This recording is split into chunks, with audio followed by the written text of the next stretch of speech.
Note TV.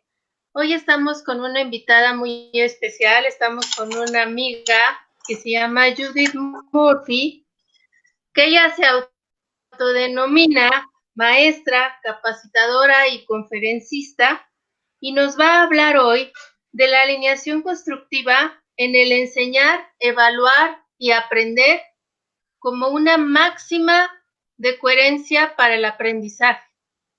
Hola Judy, ¿cómo estás? Hola, buenas noches a todos. Hola Judy, Aquí estamos ante este reto de la pandemia y la tecnología y pues nada, adaptándonos a los cambios y viendo la parte positiva que tiene esto, que por lo menos los que nos dedicamos a la educación es un gran reto, es utilizar las tecnologías de forma tal de que los estudiantes sigan aprendiendo, que no se atrasen y que esta cuarentena la vean también como una manera de extender el aprendizaje a sus casas. Entonces aquí estamos adaptándonos. Así es, estamos en este nuevo reto para aprender, para enseñar, para tener resiliencia ante lo que no podemos cambiar y no sabemos tampoco cuánto tiempo nos va a llevar, ¿verdad? Exacto. Pues platícanos no sobre tu tema. No te escuché, ¿qué? No te escuché bien. Ibas que no te a comentar yo decía que esto que estamos viviendo es un reto para todas las personas y para hacer.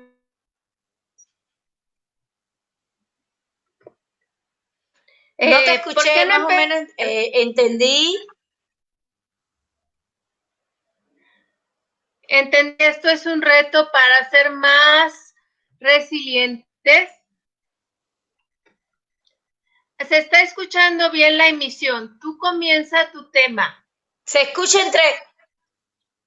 entrecortado, pero sí escuché que sí es un reto para ser más resilientes desde la docencia y desde el estudiante, pues sí, porque realmente vamos a estar la mayoría de las escuelas sin clase, pero sí dando servicio educativo y de enseñanza.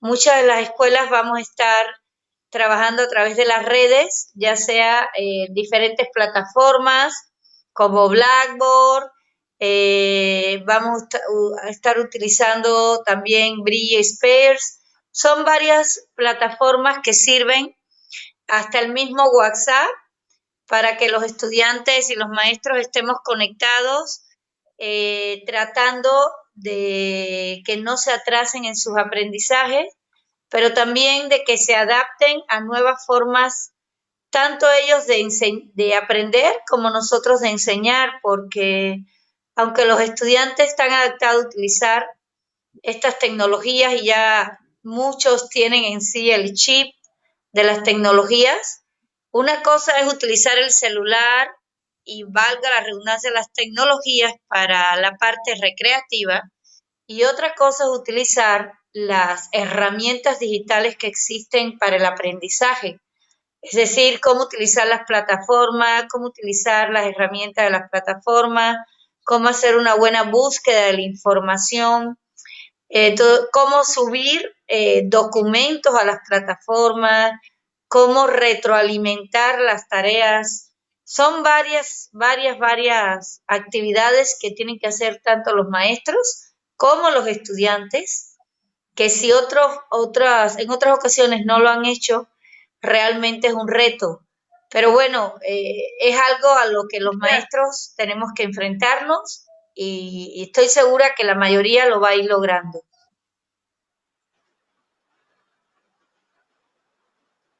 ¿No te oigo? Seguro. No sé si hiciste alguna pregunta. Háblanos de tu tema, Judy. Háblanos de tu tema. Bueno, no, te pedía pues que nos fíjate que hables de tu tema. Mi tema en estos momentos es, en lo personal me gusta muchísimo, me gusta mucho el tema de evaluar el aprendizaje, y este tema lo empecé a descubrir cuando tuve que dar por primera vez una materia en la maestría en el 2007, que es la evaluación del aprendizaje. Y empecé a buscar información y encontré las investigaciones hechas por el profesor John Biggs de Australia. Y este profesor habla de que cuando hacemos la evaluación, el maestro debe de tomar en cuenta la alineación constructiva, y ahorita explico en qué consiste este concepto de alineación constructiva. Él plantea que el maestro debe tener una relación y tomar en cuenta una relación muy fuerte en cómo enseña y cómo va a evaluar. Y a eso es a lo que él le llama alineación constructiva, porque si el maestro desde que empieza a planear su clase, él empieza a planear haciéndose esta pregunta: ¿qué ser humano quiero formar? ¿Qué estudiante quiero formar? Fíjate qué pregunta más bonita. Ya no es qué contenidos le voy a enseñar, porque ahí se está enfocando al contenido, sino que el maestro se hace la pregunta: ¿qué ser humano quiero formar? Y ya desde ahí empieza a ver al ser humano en su integralidad. Es decir, qué contenidos conceptuales, procedimentales, es decir, qué habilidades le voy a enseñar y qué valores. Y en esta integralidad, John Biggs dice que el maestro tiene que ver esto y entonces decir, bueno, si así lo voy a enseñar, si lo voy a enseñar a través de estos métodos, entonces a través de estos métodos también lo tengo que evaluar para que el alumno vaya teniendo una alineación constructiva entre lo que aprende y lo que él sabe que le van a evaluar. Pongo un ejemplo concreto, ¿ya?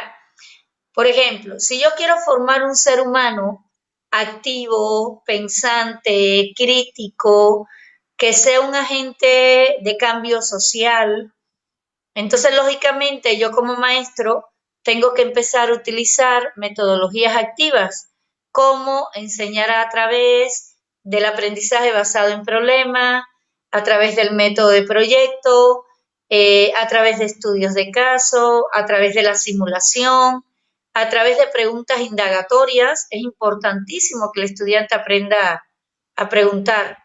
Entonces, si ya yo sé que voy a enseñar a mi estudiante a través de esas metodologías activas, porque quiero que sea un ser humano activo, pensante, agente de cambio, entonces tengo que cambiar mi chip y ya no lo puedo evaluar solamente con un examen, o como se llama, prueba objetiva, tradicional, las que conocemos. No quiere decir que desaparezcan, ¿ya? Hay materias que son muy dogmáticas que van a necesitar generalmente de un examen, pero no puede ser la única vía. Él dice que si yo enseño a través de proyectos, entonces la lógica es, si durante las clases van a estar haciendo proyectos, que a la hora de evaluar, yo evalúe primera entrega, segunda entrega y presentación del proyecto, para que de la misma manera que aprende, de la misma manera lo evalúo. Lo que sí no puede haber es lo que a veces está pasando en la actualidad, que el maestro dice, a ver, tema 1 lo expone el equipo 1, tema 2 lo expone el equipo 2, tema 3 lo expone el equipo 3. Y los alumnos se pasan exponiendo en las clases. Y no quiere decir que sea malo, pero no es el único método, ¿ya? Aquí lo contradictorio es que el estudiante expone casi todo el tiempo y a la hora de hacer un examen, el maestro lo evalúa por un examen escrito. Un examen escrito que va a tener ítems como identifica, selecciona, clasifica, compara. Si tú ves, son habilidades cognitivas que el estudiante no trabajó durante la exposición. Durante la exposición, ¿qué trabaja? Habilidades de tipo comunicativas. Habilidades como, por ejemplo, habilidad para organizar de organización del discurso, habilidad para realizar un discurso estratégico, habilidades en la parte de la oralidad, pero durante la exposición no va a identificar. A lo mejor compara, es posible de lo que esté haciendo el alumno, pero en la realidad es muy raro que esto pase. En la exposición no va a seleccionar. Entonces, si ves, está aprendiendo de una manera y lo están evaluando y de otra otra. manera. Por eso muchas veces, exacto, y por eso muchas veces el estudiante dice, sí me lo sé, pero de la manera que me lo preguntaron, no fue como lo No lo trabajé en entendí. clase, y es real. Porque no lo entiende. Sí, es Porque no algo lo que pasa en trabajó. la realidad. Ok. Pues es un punto muy Entonces, importante. aquí lo que, exacto, aquí lo que estamos sugiriendo es que siempre que el maestro empiece a planear su clase, antes de planear cómo va a aprender el estudiante, lo primero que se tiene que ubicar es, primero, en el perfil de estudiante. ¿Qué tipo de estudiante voy a formar? Eso es lo primero. ¿Qué habilidades quiero desarrollar en este estudiante? Y esas habilidades vienen descritas generalmente en el programa de estudios, que en estos momentos, la mayoría, no todos, pero la mayoría de los programas de estudio vienen desglosados en competencias. Es decir, las competencias genéricas, que son las que tienen que ver con Ujú. todos los valores, las actitudes y las que van al área conductual y habilidades blandas. Planear, organizar, trabajar en equipo, respetar, valorar. Hacia ahí van las competencias genéricas. Después vienen las competencias, a lo que llamamos competencias disciplinares, que son las que tienen que ver con la propia de la disciplina. ¿Ya? ¿Qué es lo que va a aprender en matemáticas? ¿Qué es lo que va a aprender en geografía? ¿Qué es lo que va a aprender en historia? ¿O qué es lo que va a aprender en arquitectura? Depende, o en pedagogía, depende del nivel educativo. Y ya vienen las competencias específicas, que son las que tienen que ver con las específicas de esa materia. Por ejemplo, si voy a dar matemática, pero no matemática, sino cálculo 1, ¿cuáles son las competencias específicas de cálculo 1? O si voy a dar aritmética, ¿cuáles son las competencias específicas de aritmética? Entonces, el maestro tiene que ver cuáles son esas competencias y si las competencias que él va a trabajar, que en un ciclo no se pueden trabajar más de 2, 3 competencias, es imposible. ¿Ya? La realidad es que se trabajan de 2 a 3 para máximo lograr una o dos, ¿ya? Entonces, el maestro dice, si mi competencia es elaborar, vamos a ponerlo de lo más simple a lo más complejo, como si tomáramos en cuenta la taxonomía de Bloom, ¿ya? O la más actual, que es la que se está utilizando acá en México, que es la taxonomía de Marzano. Y decimos, el alumno, por ejemplo, una de las competencias es, en la genérica, respeta a sus compañeros para el durante el trabajo en equipo, para la valoración de las diferentes tipos de sociedades. Esa es una. Una competencia disciplinar puede ser, analiza diferentes textos históricos para ver las características de las sociedades. Y una competencia específica puede ser, elabora un plan de acción social para la ciudad de Quintana Roo enfocada al desarrollo del turismo. Eso es bien específico. Entonces, fíjate ya los verbos básicos: valora, analiza y elabora. Si ya yo tengo claridad de eso, entonces, ¿qué tiene que hacer el maestro? Bueno, voy a preparar las actividades de aprendizaje, las de clase, lo que tiene que hacer el estudiante, porque yo como maestro voy a hacer una guía. Yo voy a orientar, yo voy a guiar, yo voy a retroalimentar constantemente el aprendizaje, pero quien tiene que hacer es él. Entonces yo digo, bueno, si dice valora durante su trabajo en equipo, entonces ya yo sé que lo que tiene que predominar en mi clase son actividades en equipo, ya sea en binas, trabajar en dos, que eso es un equipo, o ya sea en equipo de 4, de 5, ya sea en equipos aleatorios o en equipos con determinados roles que se determinen. Esa es una. Pero también sé que le tengo que poner a leer textos para que el alumno analice. Pero no solo puede analizar a través de texto, le puedo poner películas o videos para que el alumno analice. El chiste es que desarrolle la habilidad de analizar y sintetizar para que luego él pueda elaborar planes de acción, que esa va a ser la competencia más importante. Entonces, si ves, estoy trabajando las tres áreas, la parte de las actitudes, la parte cognitiva del conocimiento y los contenidos conceptuales y la parte procedimental, es decir, de elaborar. Si ya yo tengo eso y yo entonces digo, bueno, ¿cómo voy a evaluar? Y ahí es donde viene la alineación constructiva.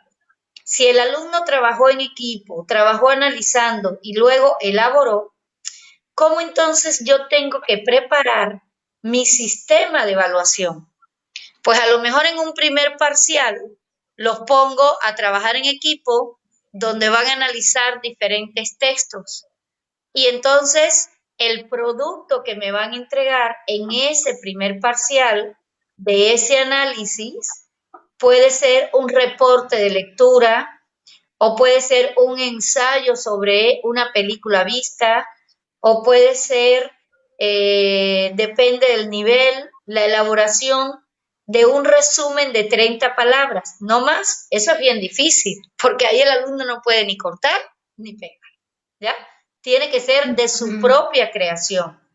Entonces, hace un análisis y entonces a eso, depende del producto que yo quiera pedir como maestro, tengo que elaborar entonces un instrumento de evaluación, donde en ese instrumento de la evaluación estén determinados cuáles son los criterios que yo voy a evaluar de forma, por ejemplo, entrega en tiempo, tiene que ver con valores, entrega en forma, tiene que ver también con actitud, respeta la ortografía, los signos de puntuación, respeta el criterio del compañero durante el análisis y el trabajo en equipo, toma en cuenta las ideas del compañero y también pongo criterios o atributos, como también se le conoce, de contenido. Tomo en cuenta tal autor, tomo en cuenta tales teorías que se ven en la lectura o se ven en el video, tomó postura, enriqueció la postura con otro autor. Si tú ves, son maneras de evaluar diferentes a un examen. Y eso puede ser en el primer parcial. En el segundo parcial, yo digo, bueno, ahora se lo voy a complejizar más. Primero lo hicieron en equipo. Ahora le voy a pedir que vea un video y con respecto a ese video, en Vinas, va a ser otro equipo, pero ahora de dos, en Vinas elaboren cada uno 5 preguntas con respecto al video y pongo las características de las preguntas. No pueden ser preguntas reproductivas ni literales de sí o no. Reproductivas me refiero a no pueden ser preguntas de dime el título de la obra, dime el autor. Eso es muy fácil. Tienen que ser preguntas de tipo explicativa. Explica la causa, dime el por qué, ¿ya? O de tipo argumentativas, donde el alumno tiene que explicar el por qué, donde ese por qué lo tiene que además fundamentar con base a teorías, tiene que poner ejemplo y tomar postura. Te pongo un ejemplo de una pregunta de ese nivel, por ejemplo. ¿Cuál sería la vigencia del pensamiento pedagógico de Benito Juárez en el momento actual de la educación con el nuevo modelo educativo? Con base a esto, pon un ejemplo y explica tu postura. Si ves ahí, el alumno tiene que pensar y tiene que analizar y sintetizar. Entonces, cuando tú le pones ejemplo y les dices, bueno, el examen de hoy, el examen va a ser con base a 5 preguntas, 2 explicativas y 3 argumentativas, y tú vas a diseñar las preguntas y tu compañero va a diseñar otras 5 preguntas con base o a una lectura o a un video o a una película. Y después decirle, ahora se intercambian las preguntas y contéstelas. Si ves, es un tipo de examen muy diferente, pero con base a lo trabajado en clase. Lo tengo que haber enseñado primero a trabajar en clase, las preguntas, los tipos de preguntas, que hagan preguntas. Con esto, ¿qué puedo trabajar? ¿Qué metodologías? Debates, preguntas indagatorias, resolución de problemas. Y después, para el tercer parcial, donde él ya tiene las bases, porque ya aprendió a trabajar en equipo, ya aprendió a respetar las opiniones de los demás, ya aprendió a analizar, ya aprendió a sintetizar. Entonces le digo, bueno, ahora ¿qué vamos a hacer? Con base a estos elementos y conocimientos y habilidades que ya tienes, vamos a empezar a trabajar, a elaborar un proyecto. Y puede ser un proyecto de acciones concretas para mejorar una situación del entorno social donde él viva, o de la escuela, o de su familia. Y entonces, ¿qué hace él? Empieza a trabajar el proyecto en clase, y en el salón lo que va a hacer es demostrar los avances del proyecto, exponer el proyecto, y esa va a ser su evaluación final, la entrega del proyecto y la exposición. Y se puede evaluar, y el maestro lo puede evaluar a él o al equipo, porque se debe hacer en equipo. Eso sería una heteroevaluación, o el maestro prepara los instrumentos para que se coevalúen entre ellos, y también el maestro a lo mejor quiere conocer cuál fue el aprendizaje desde el estudiante, y entonces que el estudiante se autoevalúe. ¿Ya? ¿Qué aprendí? ¿Qué me faltó por aprender? ¿Qué fue lo más interesante? ¿Qué otra cosa quiero aprender? Y en esta parte ya empezamos a trabajarle también la metacognición al estudiante, que el estudiante sea el que empiece a valorar qué sabe de su conocimiento, hasta dónde sabe, qué le falta por aprender, y sobre todo, qué es lo que tiene que hacer para mejorar ese aprendizaje. Es decir, ir haciendo que el estudiante se haga cada vez más responsable de su propio aprendizaje. Entonces, a eso es a lo que llamamos alineación constructiva, que haya una correspondencia entre cómo se enseña, cómo se aprende y cómo se evalúa. No sé si tengas alguna pregunta aquí, algo que no haya quedado claro. Mira, me parece fascinante la manera en la que nos enseña a cómo podemos sacar las mejores competencias de los estudiantes y cómo todo está relacionado. Desde el cómo preparo mi clase, qué herramientas utilizo para enseñarla y qué espero del estudiante específicamente para que responda en la evaluación como yo lo diseñé, ¿no? Es como un modelo, como un diseño. ¿Cuántas escuelas siguen estos modelos? Para mí es súper nuevo todo. Mira, hay un libro que está muy bueno, que se llama Calidad del aprendizaje universitario. Lo pueden ver, y aunque él lo dirige al aprendizaje universitario, se puede contextualizar muy bien a cualquier nivel educativo. Lo que hay que tener claridad, primero que todo, lo vuelvo a repetir, es en qué tipo de ser humano quiero formar. Porque si realmente queremos transformar esta sociedad, no puedo seguir evaluando a los estudiantes solo con exámenes tradicionales, que generalmente solo te miden habilidades cognitivas de las primeras niveles dentro de la taxonomía del aprendizaje. Me explico. Casi todo el mundo ha escuchado hablar de la taxonomía de Bloom, ¿ya? Que empieza por el rescate, es decir, recordar el conocimiento, después viene el proceso de análisis, después viene evaluación, aplicación. Y si ves los exámenes, generalmente están en los dos primeros, que tienen que ver con habilidades de identificar, comparar, relacionar, eh, completar. Y no está mal, no es que esas habilidades estén mal, claro que son necesarias, pero son habilidades que hay que seguir elevando, hay que seguir elevando estas habilidades a explicar, a, analizar, fundamentar, argumentar. Entonces, tenemos que ir elevando el nivel de estudio de los estudiantes. Pero si yo sigo aplicando este tipo de examen, solo me voy a quedar aquí. Entonces, yo tengo que a lo mejor aplicar estos exámenes en un primer parcial, donde yo quiera ver si el alumno tiene los contenidos conceptuales. Pero ya después esos contenidos conceptuales yo los tengo que relacionar con la vida.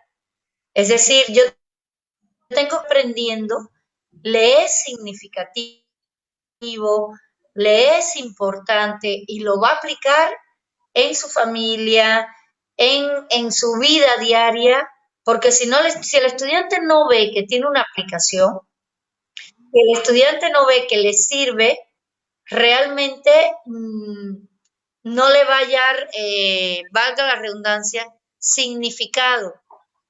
Y entonces va a perder interés. Pero Claro. si el maestro empieza a aplicar estos conocimientos a la vida, entonces sí tiene que evaluar también.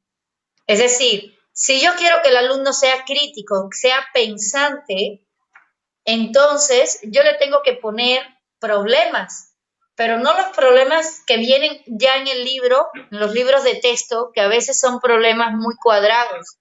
Tengo que, por ejemplo, decirle al estudiante, traigan a clase noticias del día, traigan a clase noticias que te hayan sido significantes, de lo que él quiera, de deporte, de cultura, en fin de cuentas, en la vida todo es importante. Entonces, pero que él lo decida. Entonces, que traigan problemas a las clases y que esos problemas los desglosen. Y entonces, bueno, vamos a ver cómo resolver estos problemas. Y en esta metodología de resolver problemas, lo más importante no es la mejor solución, sino lo más importante es que el alumno debata y sobre todo que el alumno argumente su respuesta. Entonces, si desde niño enseñamos a argumentar, es decir, tus respuestas argumentalas con datos, argumentalas con ejemplos, argumentalas con vivencias, argumentalas con hechos, el alumno empieza a tener criterios y no solo opiniones, que son válidas, pero un criterio es algo que tiene un valor más fuerte porque ya estás dando elementos de peso. Ahora, si tú quieres también desarrollar una mente más científica, que el alumno investigue, que el alumno se motive por crear nuevos conocimientos o innovar, que no siempre es inventar. Innovar va a lo que ya existe, adaptarlo a las nuevas condiciones, ¿ya? Para crear nuevos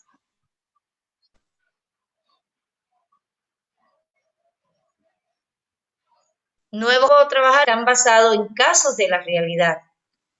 Llevo casos de la realidad para que el alumno a través del método científico empiece a aprender de manera más activa, porque el alumno a través del método científico lo primero que va a ver es, bueno, este caso, ¿en qué problema se basó? ¿Cuál fue el problema que se suscitó? ¿Qué hipótesis? El alumno empieza a hipotetizar, que es algo que se ha perdido. Acuérdate que desde los filósofos antiguos planteaban, desde el mito de la cueva con Platón, que el conocimiento surge a partir del asombro. Es decir, ¿qué hay? ¿Qué pasó? O la llamada palabra eureka, ¿no? Entonces, el maestro tiene que buscar eso, que el alumno se asombre, que el alumno hipotetice. Si hago esto, ¿qué pasaría aquí? Si esto sucede, ¿qué transformaría aquí? Empezar a hipotetizar para que luego empiece a buscar los métodos y procedimientos necesarios para resolver ese estudio de caso, que posiblemente la hipótesis la refute o la confirme un equipo y otro equipo diga otra cosa. Y lo más importante no va a ser qué equipo tenga la razón, sino qué equipo fue o es el que tiene mejores argumentos porque tuvo una buena fundamentación teórica, porque los métodos fueron los más apropiados y porque además está demostrando que realmente se confirma o se refuta. O posiblemente esto dé pie a otras nuevas investigaciones. Si empezamos a trabajar eso desde chiquitos, claro que se puede hacer. Y entonces empiezas a crear alumnos más activos. Pues, si trabajas con estudio de caso, no puedes evaluar con un examen. Tienes que evaluar con la defensa del estudio de caso. Y entonces tienes que hacer un instrumento que puede ser una lista de cotejo, una rúbrica, una escala de estimación de cómo voy a evaluar ese estudio de caso o cómo se van a coevaluar entre ellos. Entonces, si tú ves, la propia evaluación dinamiza el aprendizaje, el ambiente de aprendizaje, lo vuelve mucho más rico y el alumno entonces va construyendo su aprendizaje en la medida que va aprendiendo y también se lo va autoevaluando. Y eso es importantísimo para un aprendizaje activo. Te pregunto, Me ibas a preguntar algo. Tú dices que es importante que los niños desde chiquitos tengan toda esta estructura teórica en este modelo, en su manera de construir el aprendizaje. ¿Este modelo lo aplican a partir de qué? Sí lo pueden hacer. ¿A partir de qué edades lo manejan? Mira, las investigaciones del profesor Biggs están un poco más aterrizadas a la enseñanza universitaria. Sin embargo, en mi experiencia muy particular, que he tenido la suerte de dar clases en preescolar, de dar clases en niveles primarios, en secundaria y en universidad, he tenido la suerte de ser maestra de estos diferentes niveles, te puedo decir que se aplica en todos los niveles. Por ejemplo, te voy a poner un niño chiquito, cuando un niño chiquito de 2 años, fíjate que me estoy yendo a los 2 años, cuando un niño chiquito de 2 años, tú lo dejas que camine, tú lo dejas que explore con el juguete, no que destruya el juguete, es diferente, sino que desarme el juguete para empezar a ver qué tiene el juguete, por qué el juguete actúa así, y el niño empieza a preguntar dentro de su lenguaje el por qué, desde ahí el niño empieza a cuestionar.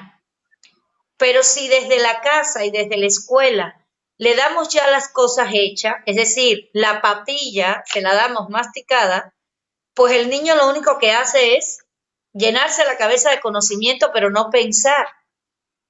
Por ejemplo, cuando yo le doy cursos a las maestras de preescolar, les pregunto, y es una pregunta que siempre hago, ¿por qué el 2 va detrás del 1? Y muchas me dicen, por ejemplo, porque él es más grande, porque va detrás, y al inicio no llegan a la respuesta, porque generalmente le enseñamos al niño 1, 2, 3, 4 de manera mecánica, en vez de trabajar por conjuntos, que es como se va formando la idea de cantidad y de cifra. Que si yo le digo al niño, a ver, forma un conjunto de un elemento, y después forma un conjunto de 2 elementos. ¿Cuál es más grande? ¿El de un elemento o el de 2? El niño empieza a comparar y le digo, ¿por qué el de 2 es más grande? Ah, porque tiene uno más. Esa es la respuesta. Porque tiene uno más. Ah, entonces el 2 va detrás del 1 porque tiene uno más y no porque es más grande, porque más grande no es cantidad, es tamaño. Entonces, desde ahí empezamos. Y ahí empieza el niño a cuestionarse.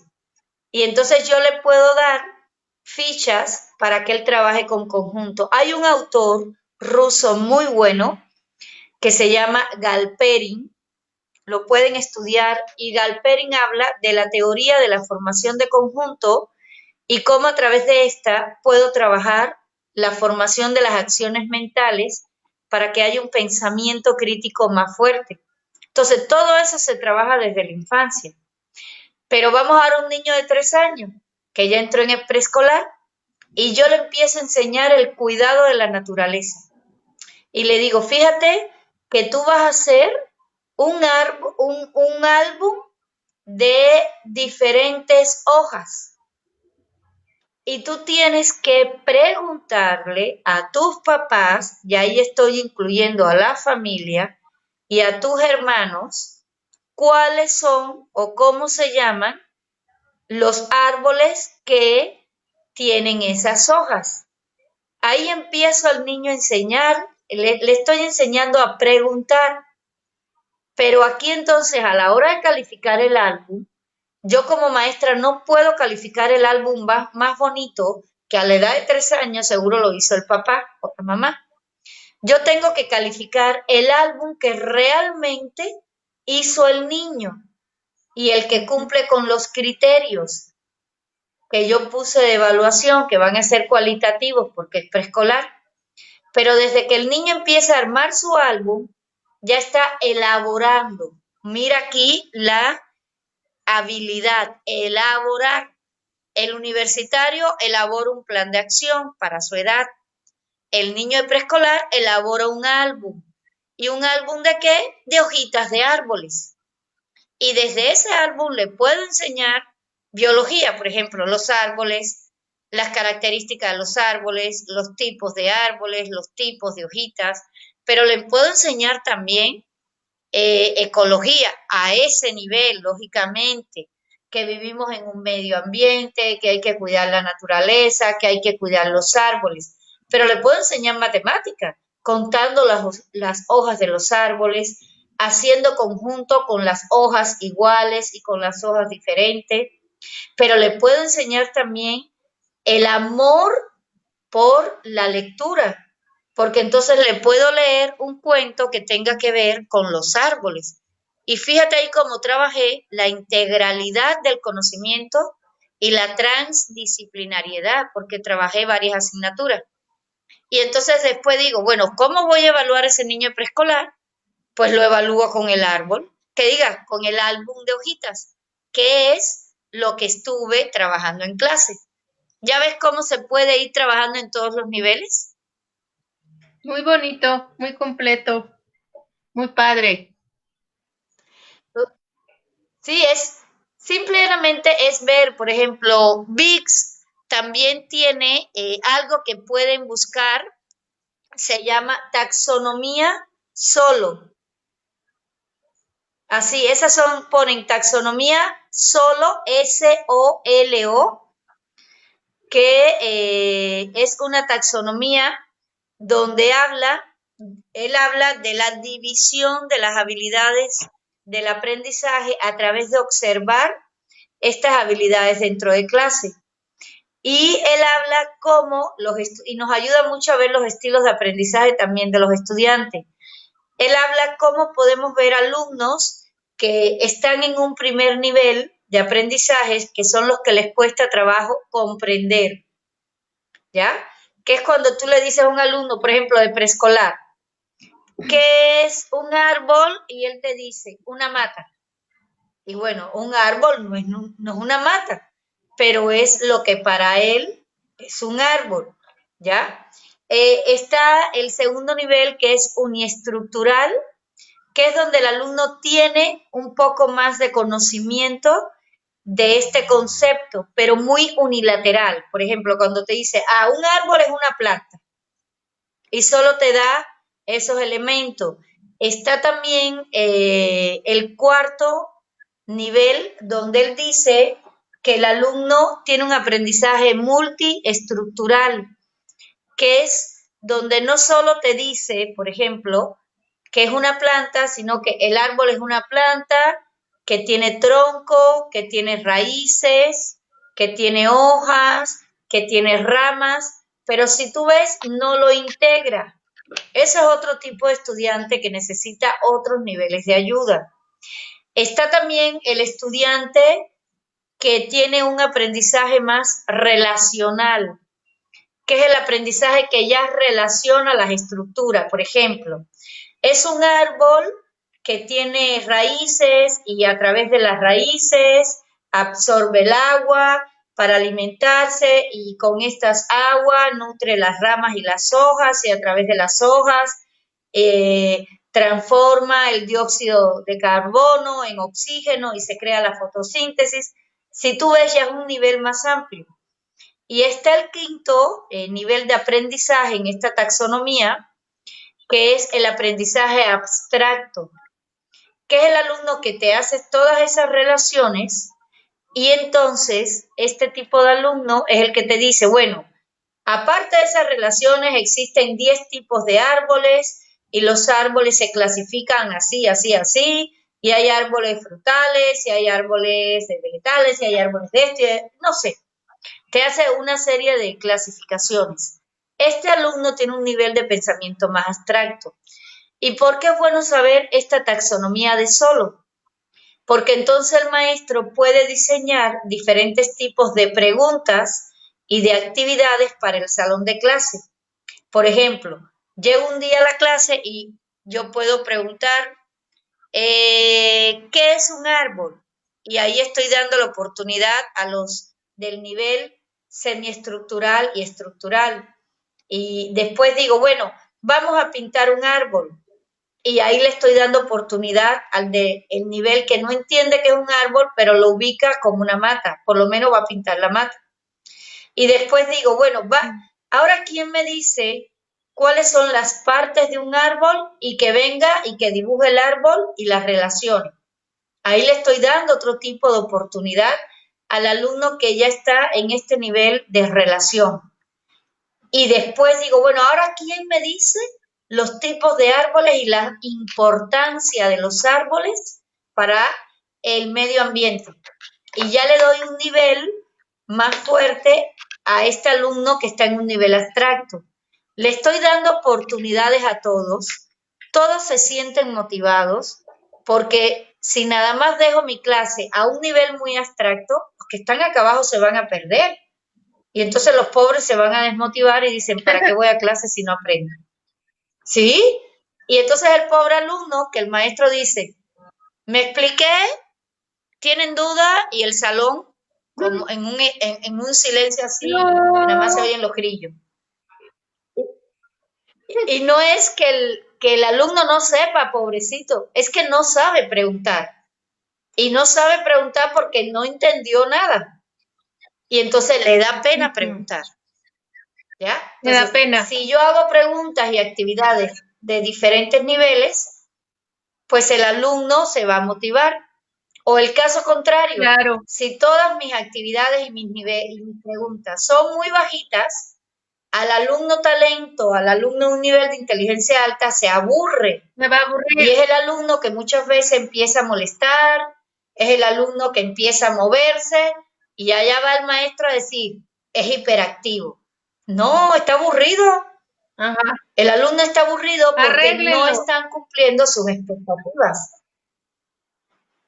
¿Ya? Entonces, y eso pues que sí, dices, sí, es estas... común. ¿Qué? ¿No te entendí? Que eso de que castigan al hiperactivo o lo etiquetan porque se está aburriendo es súper común. Es un error craso. Generalmente los niños y adolescentes y personas hiperactivas, porque además no se quita, esta que está aquí es hiperactiva desde que nació, y mírame aquí. La hiperactividad, si es bien canalizada, lo que te da es más capacidad de trabajo. ¿Ya? Y generalmente las personas hiperactivas son personas inteligentes que necesitan preguntar, necesitan saber, necesitan cuestionar, necesitan moverse. Y si eso no me lo dan en clase, el estudiante se aburre, ¿ya? Entonces, todo eso es bien importante que el maestro lo estudie para que de verdad, vuelvo a repetir, enseñe para los diferentes niveles de aprendizaje que tiene el salón de clase. En un salón de clase de cualquier nivel educativo no hay un solo tipo de niño, hay diferentes tipos de estudiantes, diferentes tipos de niños, de jóvenes, y el maestro cada vez más se tiene que preparar para dar clases que de verdad respondan a la diversidad de estudiantes. Y tiene que prepararse para ponerle retos a los estudiantes de diferentes niveles, porque el saber los niveles de aprendizaje no es para que el estudiante se quede siempre aquí, es para que poco a poco el estudiante vaya subiendo de nivel, con preguntas, con apoyos, con actividades. Y entonces también tengo que evaluar de esa misma forma. Y entonces cuando el maestro se empieza a preparar en diferentes formas de enseñar, diferentes formas de aprender y diferentes formas de evaluar, entonces constantemente los maestros vamos a estar en un reaprender de nuestra profesión, porque se lo merecen los estudiantes. Los estudiantes y los papás llevan a sus hijos a las escuelas con la esperanza de que aprendan. Entonces, nuestra vocación tiene que ir ahí. Si ese es el niño que tengo delante, si ese es el joven que tengo delante, bueno, ¿cómo lo voy a enseñar? ¿Cómo va a aprender? ¿Y cómo va a hacer o cómo voy a hacer para evaluarlo de manera tal que él se estimule, que él diga, ah, no, yo quiero ir a la evaluación de la maestra Judy o de la maestra Juana o del maestro José, porque ahí yo demuestro lo que sé? Y el miedo ante la evaluación siempre va a estar, es una angustia normal, pero no es lo mismo una angustia normal sobre la presión normal de yo demostrar lo que aprendí, lo que sé, al miedo y a la angustia esa que es un dolor de barriga horrible por no querer presentar un examen. Hay una gran diferencia. Entonces, cuando el alumno empieza a vivir en el salón de clase que su maestro está preparado y que su maestro lo evalúa de la misma manera que él aprende y que lo enseña, el alumno empieza a tener confianza. Primero que todo, en él mismo. Y empieza a tener confianza en ese maestro. Y tú sabes bien que cuando hay un proceso de confianza en el aprendizaje entre el que enseña y el que aprende, la comunicación se amplía. La empatía está al 100% cuando hay esa confianza. Y entonces el aprendizaje, lógicamente, va a ser un aprendizaje efectivo. Entonces, por eso es tan bueno estudiar esta teoría de la alineación constructiva. Hay un video en Facebook, no dura mucho, ojalá lo puedan ver, se llama Tipos de docentes, tipos de alumnos. Y te explica muy bien esta teoría. El video está muy entretenido, está bastante accesible y vale la pena verlo por todos los que nos dedicamos de alguna u otra manera a este mundo de la educación, pero para los papás también. Si los papás ven este video, se vuelven más responsables ante el aprendizaje de sus hijos también, porque no es solo responsabilidad del maestro. Recordemos que la familia forma y el maestro enseña. Imagínense si familia y maestro trabajan a la par, entonces los que van a salir beneficiados pues son los estudiantes de cualquier nivel educativo. Claro. No sé si esté claro, tengas otra pregunta. Está clarísimo. Tengo muchas preguntas. La primera es, en un grupo de 50 niños, ¿cómo puedes tú adaptar el aprendizaje? 50 niños. Muy bien, mira, esta pregunta siempre la hacen porque es normal en los cursos de capacitación a maestros y de cualquier nivel educativo. Primero que todo, vamos a aclarar, un grupo de 50 estudiantes totalmente antipedagógico, totalmente. Y aquí al primero que hay que bendecir es al maestro, de verdad. Y hay que ponerle una medalla a todos los maestros que trabajen con más de 50 estudiantes en lo adelante, que lo hay. Y es la generalidad de este país, por lo menos en las escuelas públicas. A los maestros hay que darle una medalla. Exacto. Pero bueno, es lo que tenemos. ¿Cómo podemos trabajar entonces? Hay un enfoque que se plantea desde la teoría sociohistórico-cultural de Vygotsky, que se llama enfoque individual y diferenciado. Este enfoque, Vygotsky habla de que las tareas en las clases se tienen que clasificar en tareas, por ejemplo, por nivel de complejidad, volumen y nivel de aprendizaje. Si ya yo hice un diagnóstico de mi grupo y ya yo veo que en mi grupo prevalecen los alumnos que son más sinestésicos y audiovisuales.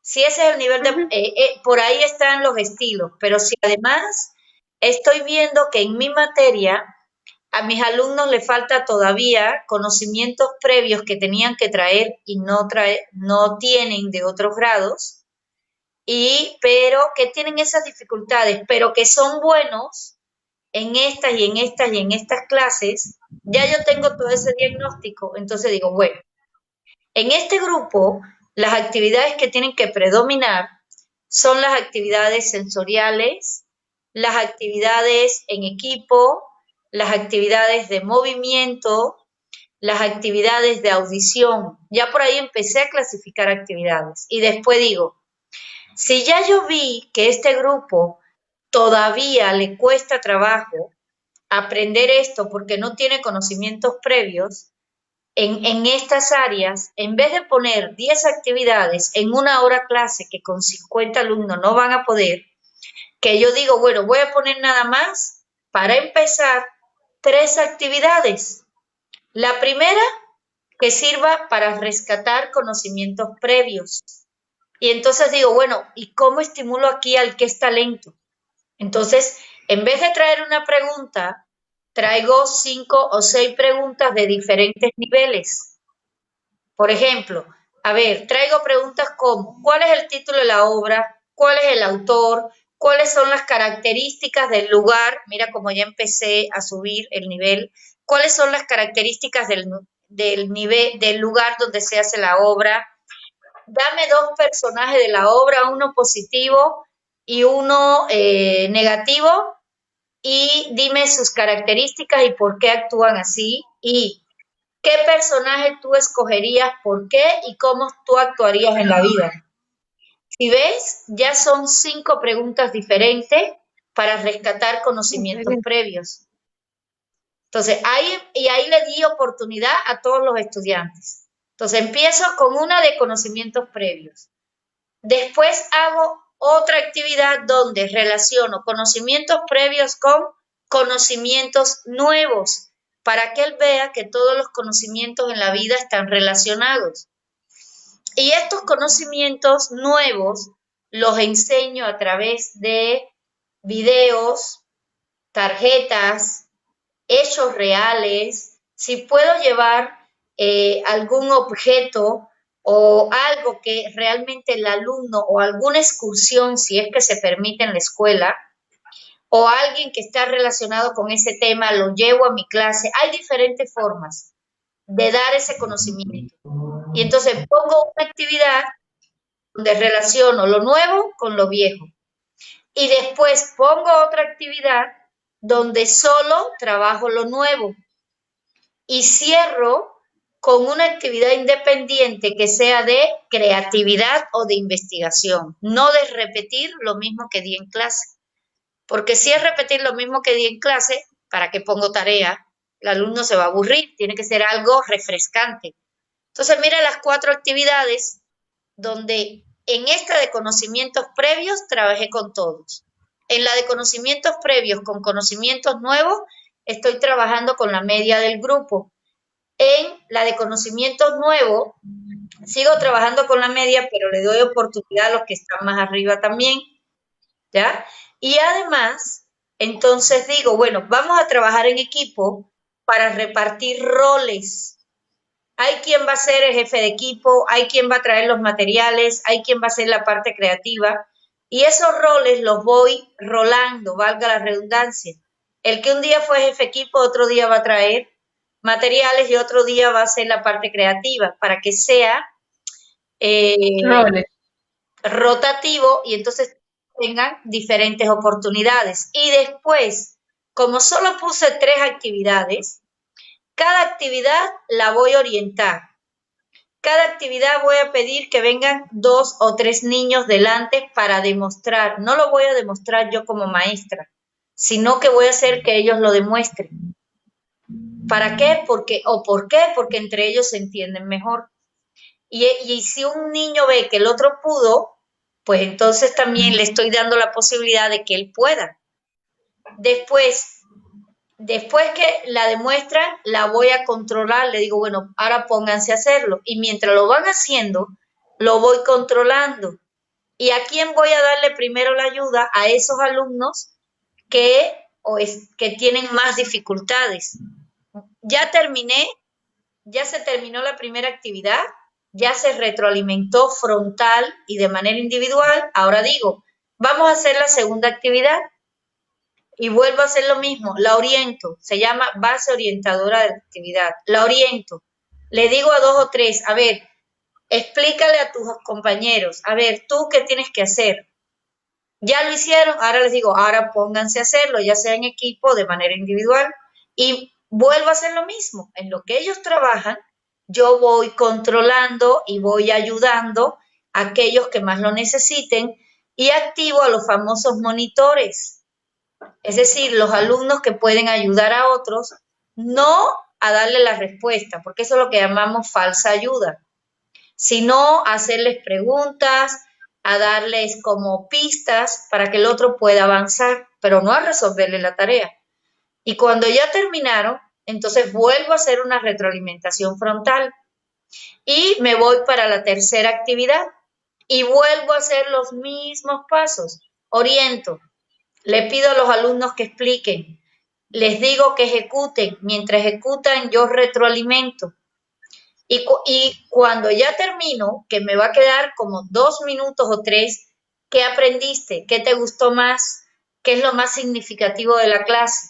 ¿Cuál fue el tema? Porque si empiezo hablando de mariposa, tengo que terminar hablando de mariposa para que el circuito mental se cierre. Claro.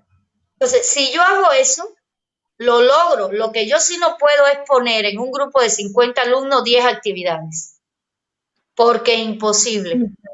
Tengo que poner menos actividades para poder retroalimentar más y atender de manera más personal. Y entonces aquí el maestro viene la otra pregunta.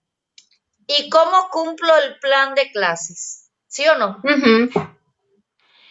Y el plan de clases, el maestro, claro que lo puede cumplir, pero para eso tiene que estudiarlo y determinar cuáles son los objetivos mínimos a lograr en todo el grupo. Eso es lo primero que tiene que saber el maestro. ¿Cuál es el objetivo mínimo a lograr en tu materia? ¿Cuáles son las habilidades que tiene que saber? No todas, sino las básicas de tu materia. Y a partir de ahí, entonces jerarquizar los contenidos. A eso se le llama dosificar. ¿A qué contenidos le voy a dar más importancia?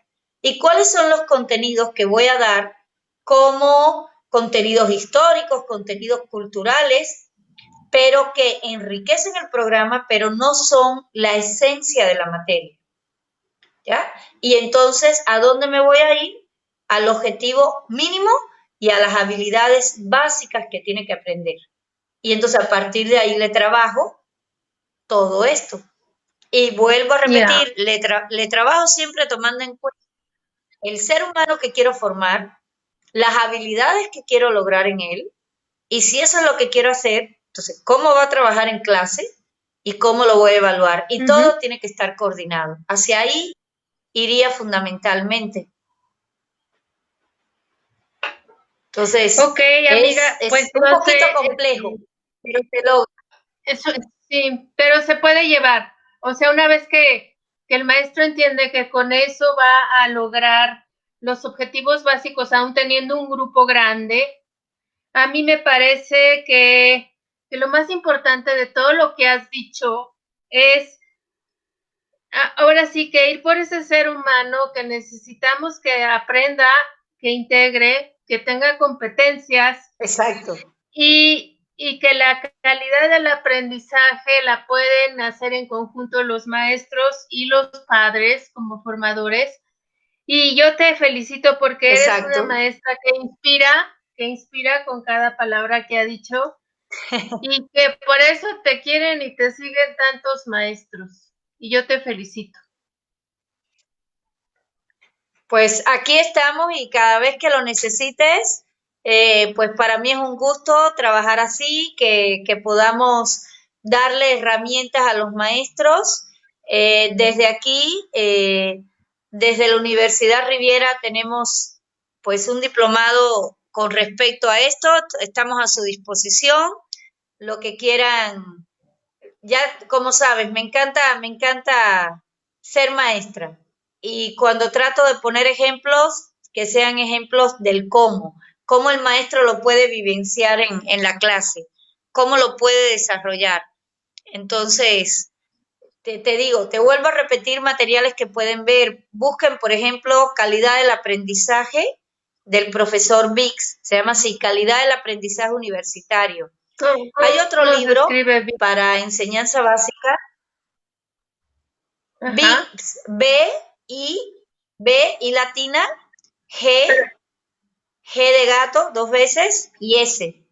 B grande o B ¿Quieres que lo chica. vuelva a repetir? Pero ¿cuál B? B. B o Te voy a decir como le digo. La B chica no se llama B, se llama V. ok. Entonces, B. VIX. De, B de Ya. barco. B de B, barco.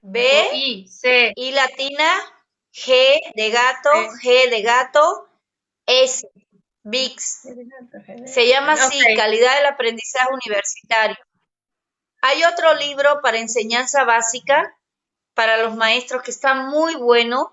Se llama Aprendizaje Desarrollador.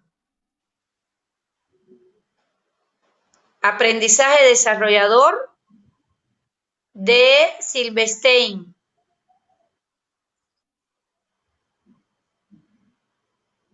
Ok. Y hay dos autores mexicanos que pueden buscar los autores y por ahí aparecen sus bibliografías. Bueno, son tres autores mexicanos que tengo el gusto de conocer, son grandes profesionales y sus libros son muy didácticos. Uno de los autores es Jesús Velázquez, el doctor Jesús Velázquez. La otra autora es la doctora Patricia Frola y Ujú. el otro autor es el maestro Isidro Sariñán.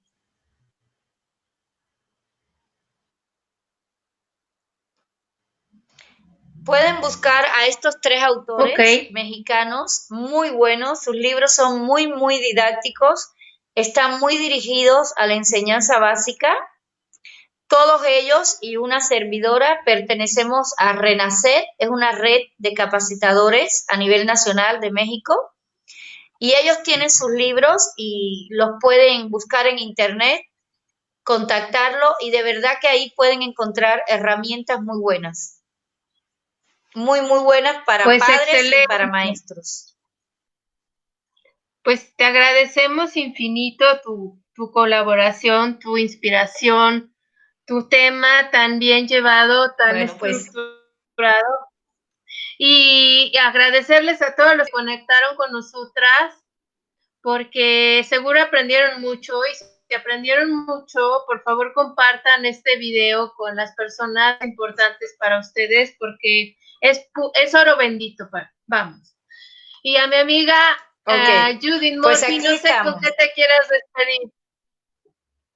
¿Con qué te quieres despedir? Pues me quiero despedir con que, mira, me quiero despedir con dos cosas. Primero que todo, deseando que todos se cuiden mucho, que tengan, que la salud prevalezca, que recuerden que estos días no son vacaciones, que es cuarentena y que la mejor manera de ayudar al país es siendo solidarios y cuidándonos. Esa es la primera.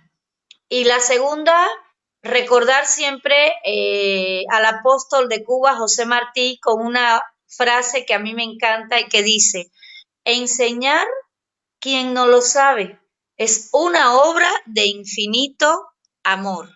Muchísimas gracias, Marta, y aquí estoy siempre. Gracias, Gracias por hermosa. invitarme a tu programa. Gracias, Gracias. Bonita gracias, gracias noche. a todos. Bye. Chao.